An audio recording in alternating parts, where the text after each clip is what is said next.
ভাই চিপস আছে নি? এ বেটা এটা চিপসের দোকান নিবে দেখো রে বা চোখটা কিতে অন্ধ হইল তুই রে ভাই, যেটা চিপসের দোকান নাই অত তা মাথা লাগেনি। চিন্তা করছো নীরব ভাই এনার বইনে নকল এ বেটারে বুঝি কুলিয়া খাওয়া লাগবো যে একটা চিপসের দোকান নাই খাফরের দোকান। যাই হোক আমি আপনার সাথে পরিচয় করাই দেই। এই দোকানটার নাম হইছে গিয়া Ajmer men's and kids wear. আর এই দোকানটার লোকেশন হইছে গিয়া নবীগঞ্জ বাজারের গাজীটেক পয়েন্টর তাসিন প্লাজা।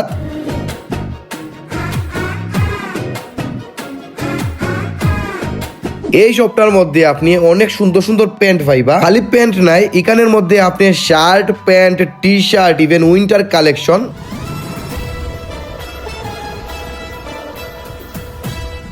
এই দোকানটার মধ্যে অনেক প্রোডাক্ট আছে যেগুলা চায়না থেকে ইম্পোর্ট করা, আর আমার কাছে চায়না থেকেও বেশি ইম্পর্টেন্ট কোয়ালিটি। আর একবার যদি আপনারা এই শপটার মধ্যে যান আর এখানের কাপড়ের কোয়ালিটি দেখুন